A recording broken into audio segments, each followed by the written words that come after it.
कुत्र्याला खाऊ घातल्याने होतात हे 8 मोठे फायदे.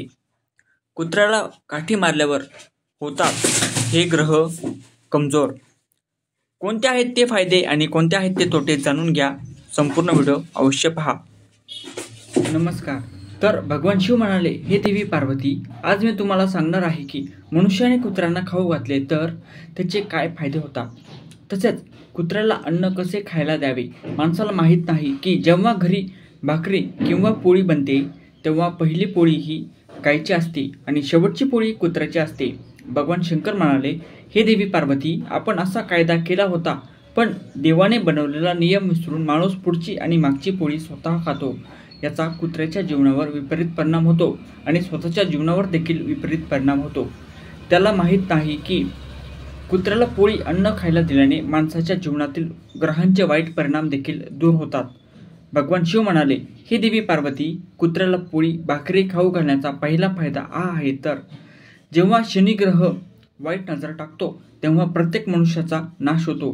माणसाची महादशा सुरू झाली की केलेली कामे आपोआपच बिघडू लागतात आणि ती व्यक्ती आर्थिक संकटाला बळी पडते. अशा परिस्थितीमध्ये जर त्या व्यक्तीने कुत्र्याला पोळी भाकरी खाऊ घातली तर त्यामुळे त्याच्यावरील शनीचा अशुभ प्रभाव खूप कमी होतो. कुत्र्याला पोळी किंवा भाकरी खायला देण्याचा दुसरा फायदा म्हणजे तुमचे नशीब तुमच्या बाजूने होते आणि तुमच्या घरातील नकारात्मक शक्ती नष्ट होते. तिसरा फायदा म्हणजे माता लक्ष्मी आनंदी होते आणि तुमच्या घरातील संपत्तीची कधीच कमतरता नसते. कुत्र्याला खायला देण्याचा चौथा फायदा म्हणजे तुमच्यावर कोणतेही कर्ज होत नाही आणि तुमच्याकडे असलेले अधिक कर्ज देखील थोडे थोडे कमी होते. कुत्र्याला भाकरी खायला देण्याचा पाचवा फायदा म्हणजे सकाळ संध्याकाळ कुत्र्याला खायला दिल्याने तुमचा व्यवसाय चांगला चालतो. सहावा फायदा म्हणजे तुमचे आयुष्य वाढते आणि अडकलेले पैसे परत मिळतात. सातवा फायदा म्हणजे तुमचे आरोग्य नेहमी चांगले राहते आणि मानसिकदृष्ट्या तुम्ही मजबूत राहतात. तुमचे मन नेहमी उत्साही राहते आणि तुमच्या मनामध्ये नेहमी चांगले विचार येतात. कुत्र्याला खाऊ घालण्याचा सातवा फायदा, आठवा फायदा आणि शेवटचा फायदा असा आहे की देव तुमच्यावर प्रसन्न राहतो, कारण देव सर्व प्राणीमात्रांची काळजी घेतो आणि जो सर्व प्राणीमात्रांवर दया करतो त्याच्यावर देव नेहमी प्रसन्न राहतो. देवाचे आशीर्वाद सदैव त्याच्या कुटुंबावर राहतात. त्यामुळे कुत्र्याला अन्न खायला द्या किंवा एखाद्या भुकेल्या जनावराला देखील अन्न खायला द्या. पहा, तुमच्यावर जे असलेली सर्व संकटे दूर होतील. तर ही कथा शेवटपर्यंत अवश्य पहा. नमस्कार. श्री स्वामी समर्थ. भगवान महादेव सांगतात की जर एखाद्या माणसाला कुत्र्याला खायला देण्याचे हे 8 फायदे माहीत असतील तर तो कधीही दुःखी होणार नाही. नमस्कार. श्री स्वामी समर्थ. कमेंट बॉक्समध्ये श्री स्वामी समर्थ लिहायला विसरू नका आणि चॅनलला सबस्क्राईब करून बेल आयकॉनला प्रेस करायला देखील विसरू नका. व्हिडिओला एक लाईक करायला विसरू नका. कुत्र्याला अन्न खाऊ घालण्याचे काय फळ मिळते हे भगवान शंकरांनी सांगितले. एकेकाळी भगवान शिवशंकर कैलास पर्वतावर बसले होते. तेव्हा माता पार्वतीने भगवान शंकरांना विचारले की स्वामी, मला हे जाणून घ्यायचे आहे की कुत्र्याला अन्न खायला दिल्याने माणसाला काय फळ मिळते. तेव्हा भगवान शिव म्हणाले, हे देवी पार्वती, कुत्र्याला अन्न खाऊ घातल्याने माणसाला 8 फायदे होतात आणि जेव्हा जेव्हा एखाद्या व्यक्तीला या फायद्यांबद्दल माहिती होते तेव्हा त्याचे जीवन धन्य होते आणि त्याला आयुष्यामध्ये कधीही दुःखाचा सामना करावा लागत नाही. जो कोणी पृथ्वीवर कुत्र्याला खायला देतो त्याला 8 लाभ होतात आणि त्याला मृत्यूनंतर मोक्ष प्राप्त होतो. एखाद्याला शिव्या देताना कुत्र्याचे नाव माणसाच्या जिभेवर येते, पण कुत्र्याचे नाव बदनाम होते. म्हणून कुत्र्याच्या जीवाची एवढीच किंमत आहे का? याबद्दल मी तुम्हाला एक कथा सांगणार आहे. ती तुम्ही लक्षपूर्वक आणि समस्त पृथ्वीवर या कथेचा प्रचार करावा, जेणेकरून माणसांना प्राण्यांची किंमत कळेल. तर भगवान शिव म्हणाले, हे देवी पार्वती, एकेकाळी एका जंगलामध्ये एक काळवीट होती आणि एक रंगीबेरंगी कुत्रा होता. तो खूप असहाय्य होता आणि तो भुकेलेला आणि तहानलेला होता. गावातील सगळ्यांच्या घरोघरी तो फिरायचा, पण त्याला कोणी भाकरीचा तुकडाही देत नसे. एके दिवशी तो भुकेने गावाबाहेर इकडे तिकडे भटकत होता.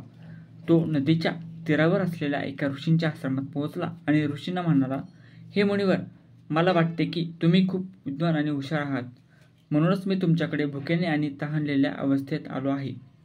मला एखादा भाकरीचा तुकडा द्या, जो मी माझी भूक भागवण्यासाठी खाऊ शकेल. तेव्हा ऋषी म्हणतात, अरे हंस, गावातल्या कोणीही तुला भाकरीचा तुकडा दिला नाही का? भगवान शिव म्हणाले, हे देवी पार्वती. कुत्रा ऋषींना म्हणाला, हे ऋषी, मी तुम्हाला काय सांगू, माझ्या बोलण्यावर तुमचा विश्वास बसणार नाही. तर ऋषी म्हणतात, हे हंस, मला सांग, मी तुझ्या म्हणण्यावर नक्कीच विश्वास ठेवीन. आणि मग कुत्रा म्हणतो, ठीक आहे मुनिवर, मी तुम्हाला माझा भूतकाळ सांगेल. कुत्रा ऋषींना म्हणाला, हे ऋषी, या जगातील लोकांनो, आमच्यावर दया करा. आम्हाला घर नाही, निवारा नाही. आम्हाला अन्न कसे कमवायचे हे देखील माहीत नाही. कपडे कसे घालायचे हे देखील आम्हाला माहीत नाही. म्हणूनच हिवाळा, उन्हाळा आणि पावसात आम्ही असेच भटकत राहतो. आम्हाला लिहायचे वाचणेही कळत नाही. आम्हाला तुमच्यासारखी शिस्त माहीत नाही. आम्हाला तुमच्यासारखे कसे बोलावे हे देखील माहीत नाही. हे आमचे दुर्दैव समजा. पण आम्हालाही तुमच्यासारखी भूक आहे. दुखापत झाल्यावर आम्हालाही दुखतं. तुमच्यासारखं रडायचं आम्हालाही कळतं. या तिन्ही गोष्टींमध्ये आम्ही तुमच्या बरोबरीचे आहोत. म्हणूनच आमच्यावर दया करा. यापुढे आम्हाला त्रास देऊ नका. देवाने आम्हाला त्रास देऊन पाठवले आहे. त्याशिवाय तुम्ही लोक आम्हाला त्रास देता. आम्ही तुमच्यासारखे माणसे नाही. आम्ही आश्रित प्राणी आहोत. जेव्हा आम्ही जन्मलो तेव्हा आमचे डोळे आणि कान बंद होते. त्यावेळी जसं तुमच्या जन्मी नाच, गाणं, वाद्य वाजवून आनंद साजरा केला जातो, तसंच आपल्या जन्मीही झालं असावं असं म्हणता येणार नाही. मी मनात विचार करत होतो की मी एका मोठ्या घरात जन्माला आलो आहे. पण जेव्हा मी माझे डोळे उघडले तेव्हा मी पाहिले की आमची आई आहे, जिला तुम्ही लोक कुत्री म्हणतात. ती राखीच्या ढिगाऱ्यात तिच्या 5 मुलांना छातीशी धरून पडली होती. आम्ही 5 भाऊ होतो. मी लहान होतो, त्यामुळे मी अशक्त होतो. आई आमच्याकडे क्वचितच यायची, कारण तिला स्वतःच्या जेवणाचीही व्यवस्था करायची होती. जर तिने खाल्ले तर आम्हाला दूध मिळत असे. आम्ही 5 भाऊ एकाच आईवर अवलंबून होतो. ती गरीब आई इकडे तिकडे भटकायची.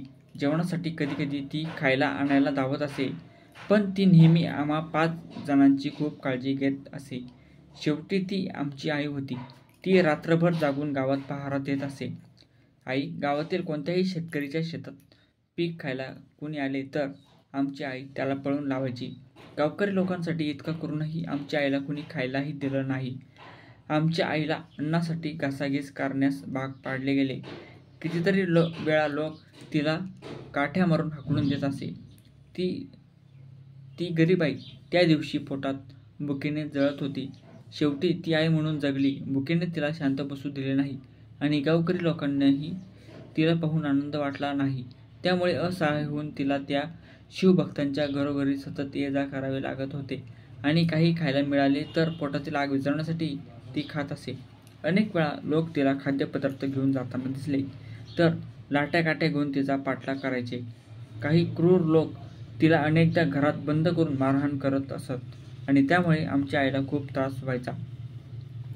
तेव्हा कुत्रा ऋषींना म्हणतो, हे मुनिवर, आमच्या आईने काय नुकसान केले? तिने फक्त पोटासाठी अन्न चोरले. भक्त म्हणून आपल्याला चोरी करण्यात रस नाही, पण आपले पापी पोट हे सर्व करायला भाग पाडते. एके दिवशी मुसळधार गारांचा पाऊस पडला. थंड वारा वाहत होता आणि त्या थंडीत आमचे 3 भाऊ गारठून मेले. त्या दिवशी आमची आई खूप रडली, पण माणसांना आमची वेदना समजली नाही. मग कुत्रा म्हणतो, हे मुनिवर, आता फक्त आम्हीच दोघे उरलो होतो. आमची आई आम्हा दोघांची चांगली काळजी घेऊ लागली होती. मग एके दिवशी त्याच गावात एका साहेबांच्या घरी मेजवानी चालू होती आणि अनेक प्रकारची मिठाई तयार होत होती. त्या साहेबांच्या घरी अनेक पाहुणे आले होते. आई पुन्हा पुन्हा अन्न शोधत राहायची, पण लोक तिला शिव्या देऊन पळून लावायचे. परंतु त्यातील एखाद्या माणसाने तिला एखादी पोळी खायला दिली असती तर त्यांचे काय बिघडले असते. त्या साहेबांच्या अंगणात जेवायला सुरुवात झाली आणि जेवण देणारी व्यक्ती काही कामासाठी आत गेल्यावर माझी आई त्यांना खाण्यासाठी काही मिळेल का असे विचारू लागली. परंतु हे सर्व पाहिल्यावर लोक ओरडू लागले आणि त्यांच्याकडे धावले. त्यांचे असे बोलणे ऐकून माझी आई घाबरली. 2-3 माणसे काठे घेऊन अतिशय क्रूरपणे तिच्या मागे धावली. माझी आई घाबरली आणि तेथून पळून गेली, पण तिला काही मार्ग सापडत नव्हता. समोरून काही लोक काटे घेऊन येत होते. म्हणून माझी आई तिथे जेवत असलेल्या लोकांना ओलांडून गेली. हे मुनिवर, माझ्या आईला बाहेर पडताना इतका आश्चर्य वाटले नाही की लोक तिथे मेजवानी करीत आहेत, परंतु तिला हे पाहून आश्चर्य वाटले की ते सर्वजण जेवण करत असलेले सर्वजण उभे राहिले. त्यांनी खाणे बंद केले आणि कुत्र्याने ते ओलांडल्यामुळे अन्न खराब झाले आहे असे म्हणू लागले. सर्वजण आपापसात चर्चा करत होते की आता काय करायचे, हे जेवण तर खराब झाले आहे. ज्यांच्या घरी मेजवानी होती ते साहेब ढसाढसा रडायला लागले. काही लोक म्हणत होते की कुत्रीच्या उडी मारल्याने जेवण कसे खराब होऊ शकते? त्याने आपले तोंड अन्न किंवा पाण्यात ठेवले आहे का? त्याने फक्त अन्न ओलांडले आहे, तर अन्न खराब कसे झाले? शहरांमध्ये लोक कुत्रे पाळतात आणि त्यांना घरात झोपवतात आणि त्यांना खायला देखील देतात, त्यामुळे त्यात काही वाईट नाही. त्यामुळे कुत्र्याने अन्न ओलांडले तर ते अन्न खराब झाले नाही. पण काही मोठ्या घरांचे लोक त्यांनी एकालाही आत येऊ दिले नाही. अन्न भ्रष्ट झाले असे म्हणून ते आपल्या खाण्यासारखे नाही असे सांगत होते. आता ते सर्व अन्न गरिबांमध्ये वाटण्यात आले आणि बाकीचे अन्न टाकून देण्यात आले. त्यामुळे त्या दिवशी माझ्या आईला पोटभर जेवण मिळाले. असा आनंद तिने आयुष्यात कधीच अनुभवला नव्हता. पण तो आनंद तिच्यासाठी मोठा प्रश्न बनला होता. जेवण करून ती आरामात पडली असताना रागाच्या भरात ते साहेब काठी घेऊन तिथे आले आणि तिला बेदम मारहाण करू लागले. तिला बाहेरून पळून जाण्याची संधीही मिळाली नाही आणि दांडक्याच्या मारामुळे ती मोठ्याने ओरडू लागली. पण त्या क्रूर माणसाला जराही तिची दया आली नाही. तो तिला बेदम मारत राहिला. माझ्या आईचा आवाज संपूर्ण गावात ऐकू आला. तेवढ्यात काही लोक आले आणि त्यांनी समजावले आणि म्हणाले, साहेब जाऊ द्या, भुकेने माणसाची बुद्धीही भ्रष्ट होते. हा तर प्राणी आहे, त्याला चांगल्या वाईटाचे ज्ञान नाही. आता त्याला मारून काय मिळणार? जे व्हायचे होते ते तर झाले. लोकांनी त्यांची समजूत घातल्यानंतर त्यांनी आमच्या आईला मारहाण करणे थांबवले आणि आईने आम्हा दोन्ही भावांना सर्व प्रकार सांगितला. आम्ही विचार केला की आमच्या कुत्र्यांचे जीवन किती दुःखाने भरलेले आहे. फक्त एका भाकरीसाठी आमच्यासारख्यांना तिला चोरासारखे मारले जाते. या लोकांना आमच्या दुःखाची पर्वा नाही. भगवान शिव म्हणाले, ही देवी पार्वती. त्यानंतर कुत्रा म्हणाला, हे मुनिवर, एके दिवशी एक ब्राह्मण आला आणि त्याच गावाबाहेर निघाला. त्याने आपल्या जेवणासाठी एक चूल बनवली आणि त्यावर डाळी शिजण्यासाठी ठेवल्या. पीठ मळून ठेवले. ते पीठ बाजूला ठेवल्यावर तो जवळच्या विहिरीवर पाणी आणायला गेला. इकडे तिकडे फिरत माझी आई तिथे पोहोचली. तेव्हा तिने मळलेले पीठ पाहून तिला वाटू लागले की या पीठाचा मालक इथे नाही. असा विचार करून ती ते पीठ खाऊ लागली. दुसरीकडे विहिरीजवळ एक कुत्री आपले पीठ खात असल्याचे ब्राह्मणाने पाहिले. त्यामुळे तो खूप दुःखी झाला आणि तो गरीब माणूस कपाळावर हात धरून रडू लागला. कारण तो सुद्धा 2 दिवस उपाशी आणि थकलेला होता. त्याला काही लोक म्हणाले, अरे ब्राह्मण देवा, या कुत्रीने तुझे जेवणही खराब केले आहे, कारण तिने गावातील साहेबांचे पूर्ण स्वयंपाकघर खराब करून टाकले होते. तो माणूस दुःखाने म्हणाला, भाऊ, मला कसे कळेल की ही कुत्री माझे पीठ खाण्यासाठी थांबली आहे? तिला येताना पाहून ब्राह्मणाने कुत्रीवर काठीने हल्ला केला. आईला ते पीठ नीट खाऊही देत नव्हते, पण त्याहीपेक्षा तिच्यावर मारहाण करण्यात आली. माझी आई अनेक महिने लंगडत फिरत राहिली. म्हणून माणूस किती स्वार्थी असतो हे मला त्या दिवशी समजले. आपण त्यांच्यासाठी कितीही काम केले तरी तो आपल्याला समजत नाही. तो कुत्रा पुढे म्हणतो, हे ऋषी, आपल्याला हेच कमतरता आहे ज्यांच्यामुळे आपल्याला वेदना होतात. त्याच क्षुद्र लोकांच्या अधीन राहायचे आहे. जो आपल्याला प्रेमाने खाऊ घालतो त्याच्यासाठी आपण किती उपयुक्त आहोत हे त्यांना माहीत नाही. हे केवळ त्यांच्या घराचे संरक्षण करत नाही, तर इतर अनेक फायदे देखील आहेत ज्यांची मानवाला माहीत नाही. भगवान शिव म्हणाले, हे देवी पार्वती, आज मी तुम्हाला सांगणार आहे की जर मनुष्याने कुत्र्यांना अन्न खाऊ घातले तर त्याचे फायदे काय आहेत. तसेच कुत्र्याला अन्न कसे खायला द्यावे.